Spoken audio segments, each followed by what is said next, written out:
Sorry, कुछ technical issue होने की वजह से थोड़ा सा वीडियो में रुकना पड़ा है। तो आइए, जहाँ तक हम पढ़े थे उसके आगे से हम लोग पढ़ना स्टार्ट करते हैं, ठीक है। हमने कहाँ तक पढ़ा था? यहाँ तक स्थापना रानूजी सिंधिया तक पढ़ लिया था कि ग्वालियर की स्थापना किसने किया था। इसको अलग आप लोग कहीं नोट कर लीजिएगा, ठीक है। हम बता रहे थे कि चंबल नदी पर 3 बांध स्थित हैं। कौन कौन सा? गांधी सागर, राणा प्रताप, राणा प्रताप सागर, ठीक है।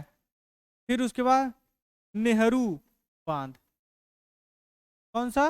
नेहरू बांध। 3 बांध कौन कौन सा? गांधी सागर, राणा प्रताप सागर और नेहरू बांध। 3 बांध स्थित है किस पे? चंबल नदी पे। ये है गांधी सागर एमपी में, एमपी में, और ये दोनों है राजस्थान में, आरजे यानी राजस्थान। कहां पे? राजस्थान। इसको याद कैसे करेंगे? राणा प्रताप, महाराणा प्रताप राजस्थान के थे ही, तो सीधे सीधे याद है महाराणा प्रताप राजस्थान के हैं तो राजस्थान, राणा प्रताप आ गया। तो नेहरू बांध, इसको कैसे याद करेंगे? आपको पता होगा, पंचवर्षीय योजना जो पहली बार लागू किया गया था राजस्थान में ही लागू किया गया था। तो इस किसने किया था? जवाहरलाल नेहरू ने किया था। तो उसी चीज को याद रखते हुए नेहरू बांध याद रखेंगे। कहां पे है? राजस्थान में स्थित है, ठीक है। अब इसका स्क्रीनशॉट ले लीजिए, फिर उसके बाद आगे चलते हैं।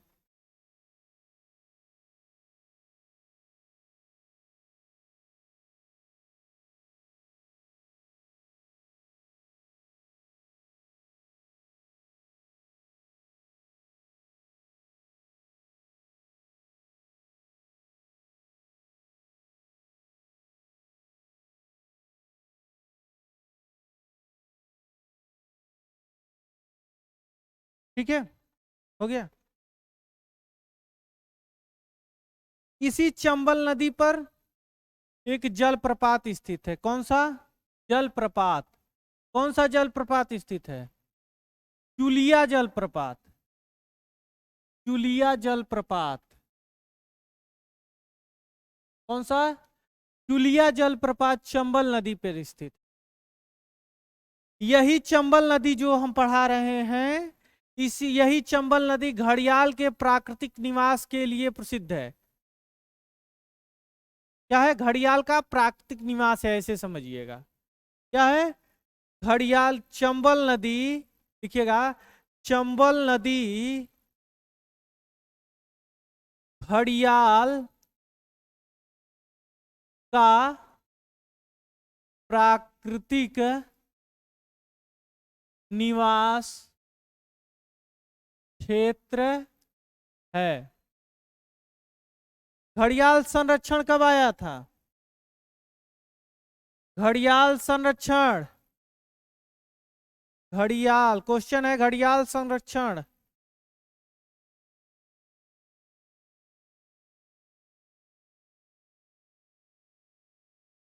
जैसे अधिनियम है प्राकृतिक संरक्षण अधिनियम, गिद्ध संरक्षण अधिनियम, जल संरक्षण अधिनियम, उसी तरह घड़ियाल संरक्षण अधिनियम कब आया था?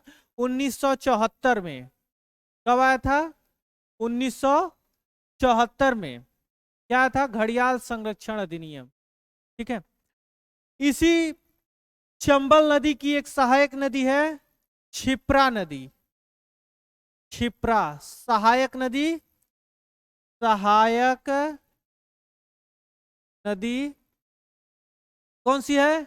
क्षिप्रा नदी है। यही क्षिप्रा नदी के किनारे, इसी क्षिप्रा नदी के किनारे बसा हुआ है कौन सा? उज्जैन कालेश्वर मंदिर, जो भोले बाबा का मंदिर है। कौन सा? महाकालेश्वर, महाकालेश्वर मंदिर। कहां पे? उज्जैन, ठीक है। महाकालेश्वर मंदिर उज्जैन किस नदी के तट पे स्थित है? क्षिप्रा नदी के तट पे स्थित है। इसी महाकालेश्वर मंदिर पर एक जाहिल आक्रमणकारी, किसको कहते हैं? इल्तुतमिश। इसको किसने तोड़ा था? जो यहाँ पे महाकालेश्वर मंदिर है, महाकालेश्वर मंदिर में जो शिवलिंग है उस पे अभी तो बाहरी आवरण लगाया गया है, उसको जब आवरण उठाया जाता है आप लोग देखिएगा तो उसमें पूरे निशान बने हुए हैं। तो महाकालेश्वर मंदिर में जो शिवलिंग है उसको इल्तुतमिश ने तोड़ा था। किसने?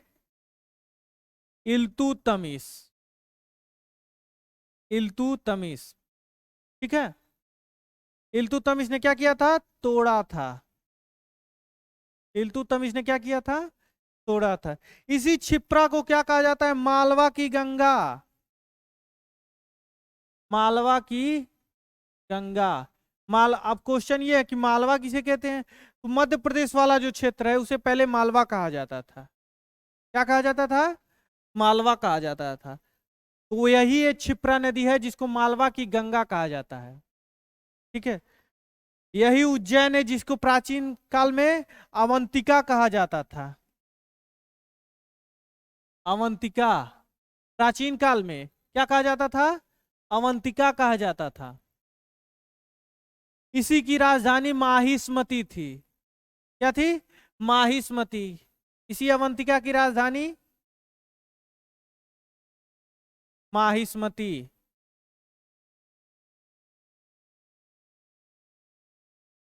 माहिष्मति। इसी उज्जैन में अशोक को राज्यपाल नियुक्त किया गया था पहली बार। बहुत सारी कहानियां हैं उज्जैन की। यहीं पे एक चंडनाथ नामक राजा रहते थे जिनको जिनके दरबार में गौतम बुद्ध ने एक चिकित्सक को भेजा था। तो ये चंबल की सहायक नदी कौन सी है? क्षिप्रा नदी। इतना स्क्रीनशॉट लीजिए, फिर उसके बाद आगे देखते हैं।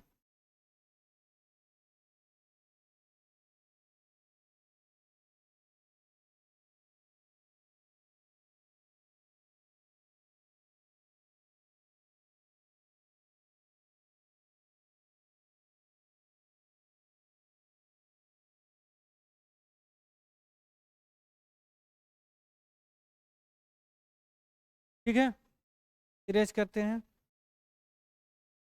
अब अगला नदी बेतवा नदी। बेतवा नदी कौन सी? बेतवा नदी। बेतवा नदी का उद्गम कहां से होता है? उद्गम उद्गम होता है रायसीना की पहाड़ी से। रायसीना, रायसीना की पहाड़ी से। कहां से? रायसीना की पहाड़ी से। इसको एमपी की गंगा कहा जाता है। क्या कहा जाता है? एमपी की यानी मध्य प्रदेश की गंगा। मध्य प्रदेश की गंगा। इस पे बसे शहर, बसे शहर, बसे शहर कौन कौन से हैं? सांची है, सांची है, विदिशा है, सांची है, विदिशा है, झांसी है, झांसी है, फिर उसके बाद भोपाल है, ठीक है। सांची, विदिशा, झांसी, भोपाल। सांची भारत का सबसे बड़ा स्तूप कहां पे स्थित है? सांची में स्थित है। सबसे प्राचीन स्तूप कहां पे स्थित है? कुशीनगर, राम भरत स्तूप। विश्व का सबसे बड़ा स्तूप इंडोनेशिया में स्थित है। विदिशा शुंग वंश की राजधानी। शुंग वंश की स्थापना किसने किया था? पुष्यमित्र शुंग ने। किसने? पुष्यमित्र शुंग ने। झांसी को तो आप लोगों को पता ही है कि रानी लक्ष्मीबाई ने यहां से 1857 की क्रांति में अंग्रेजों से लोहा लिया था। भोपाल 1984 में भोपाल गैस त्रासदी मिथाइल आइसोसाइनाइड के गैस के कारण जो हुआ था।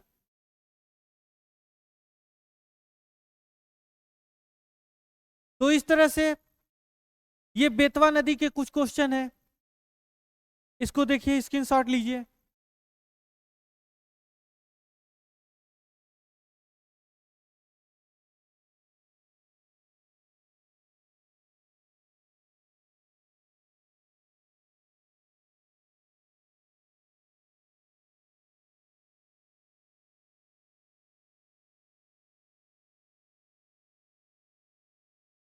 इरेज करें इसको।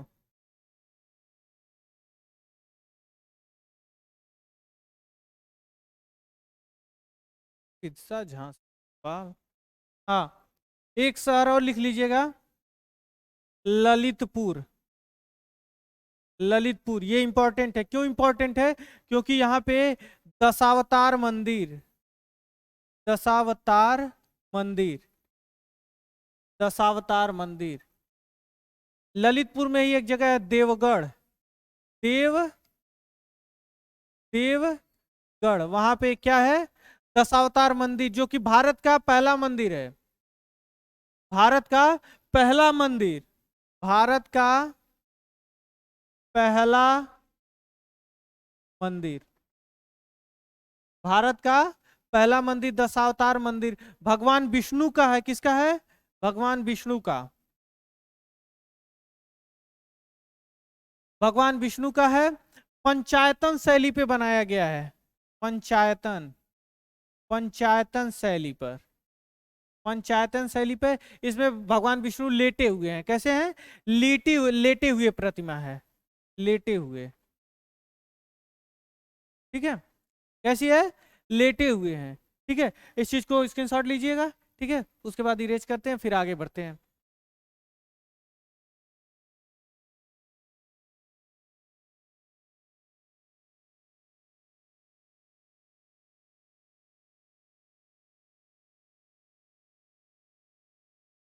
ठीक, अब आगे बढ़िए, इरेज करते हैं इसको। फिर गंगा की कुछ सहायक नदियां हैं, छोटी छोटी, जैसे सोन नदी हो गई।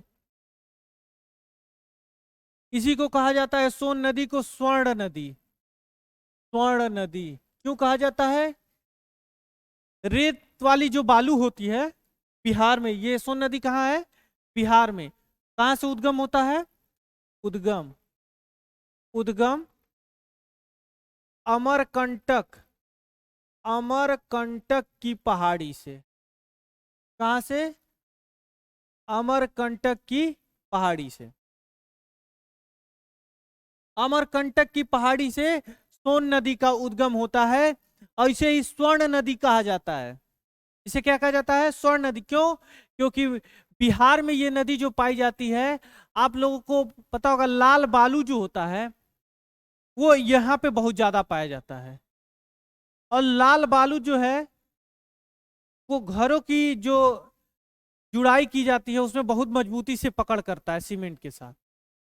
और यहाँ से पूर्वांचल के पूरे इलाकों में ये सप्लाई होता है। क्या? लाल बालू। इसलिए इसे क्या कहा जाता है? स्वर्ण नदी कहा जाता है।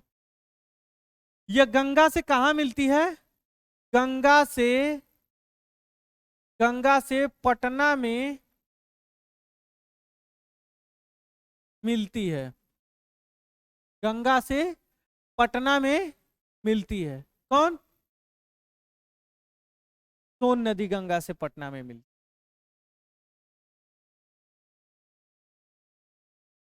आप लोगों का होमवर्क है, पटना को अमीनाबाद किसने नाम रखा था? पटना को कुसुमपुर किसने किया था? पटना को पाटलिपुत्र किसने कहा था? पटना को पटना नाम किसने किया दिया था? क्या? अमीनाबाद। ये होमवर्क है। अमीनाबाद कमेंट बॉक्स में डालेंगे। अमीनाबाद, पाटलिपुत्र, पाटलिपुत्र, कुसुमपुर, कुसुमपुर और पटना, ये तीनों नाम किस माध्यम से किसने रखा?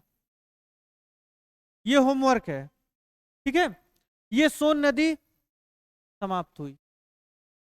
गंगा की कुछ और सहायक नदियां हैं, जैसे छोटी नदियां, ये सब गंगा के नीचे की सहायक नदी। नीचे की सहायक नदी यानी हमने पहले ऊपर की सहायक नदी पढ़ा, अब नीचे से ऐसे जो मिलती हैं, यानी दाएं तरफ की नदी। अगर हम अपने आप को यहां खड़ा कर ले और हाथ ऊपर कर ले, हाथ नीचे कर ले, दोनों हाथ, मैंने पहले भी बता चुका, जो हाथ ऊपर है ऊपर की नदी यानी बाएं तरफ की नदी, नीचे हाथ, जो हाथ नीचे है, दायां हाथ नीचे है यानी दाईं तरफ की नदी। तो हम दाईं तरफ की सहायक नदियों के बारे में पढ़ रहे हैं। गंगा की ये सब दाईं तरफ की सहायक नदियां हैं। इसी कड़ी में गंगा की दाएं तरफ की सहायक नदी कौन सी है? एक पुनपुन। कौन सी? ऊपर लिख दे रहे हैं, कौन सी? गंगा की अन्य सहायक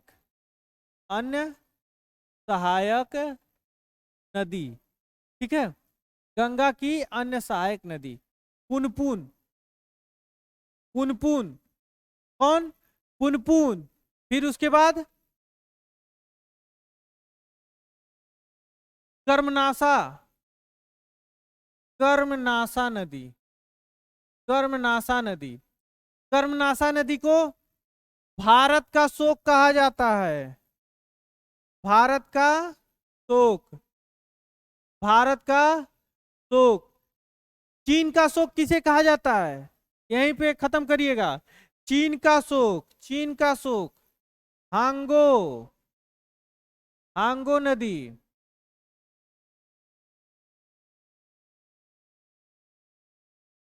असम का शोक ब्रह्मपुत्रा नदी को, ब्रह्मपुत्रा। असम का शोक ब्रह्मपुत्रा नदी को। उड़ीसा का शोक, उड़ीसा का, उड़ीसा का शोक महानदी।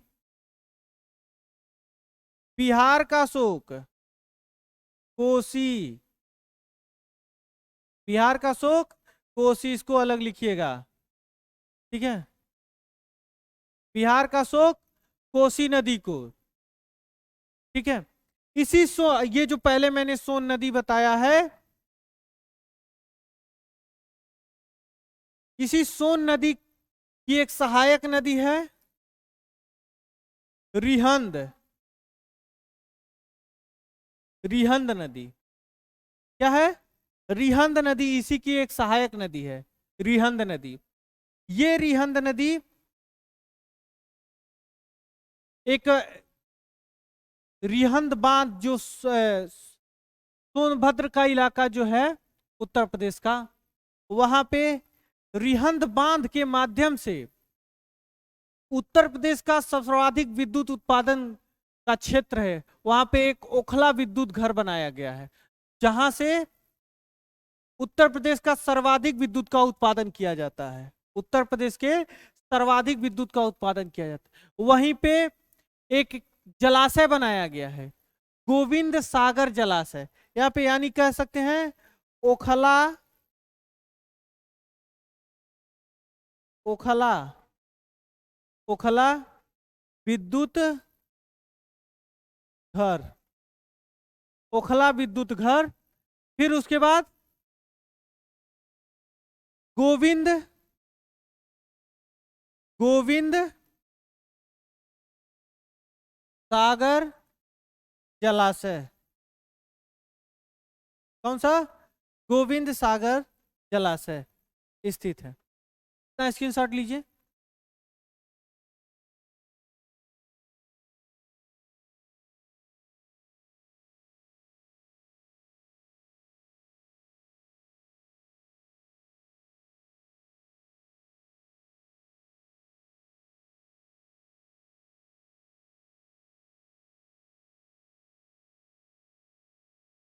ठीक है, हो गया।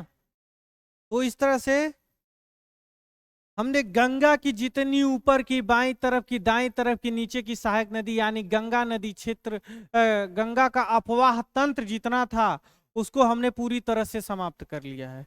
अब हम दक्षिण भारत की तरफ बढ़ेंगे, फिर उसके बाद पूर्वोत्तर भारत, फिर उसके बाद सिंधु नदी तंत्र के बारे में पढ़ के नदी को पूरी तरह से खत्म करेंगे। ठीक है। तो हमारा आज गंगा नदी का पूरा, गंगा की सहायक पूर्व, यानी हम कह सकते हैं उत्तर भारत की सारी नदियों को हमने एक तरह से पढ़ लिया। ठीक, तो इसको हम खत्म करते हैं। ठीक है, तो मेरा आप लोगों से यही निवेदन है कि अगर क्लास अच्छा लगे आप लोगों को तो इस क्लास को पूरी तरह से देखिए, कमेंट करिए जहां भी आपको दिक्कत होता है। हम लोग, हमारी टीम आप लोगों के साथ जुड़ी रहेगी। हर कमेंट का आपको जवाब दिया जाएगा, हर क्वेश्चन का जवाब दिया जाएगा। इस सेशन को लाइक करिए, शेयर करिए,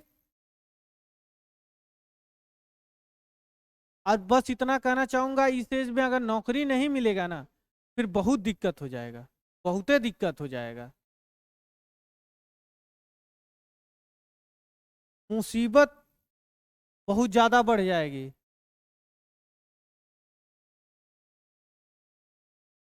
वो क्या कहते हैं, तुम जितना, तुम्हारा जो जितना है आप भी उसके उतने ही बनो, ज्यादा।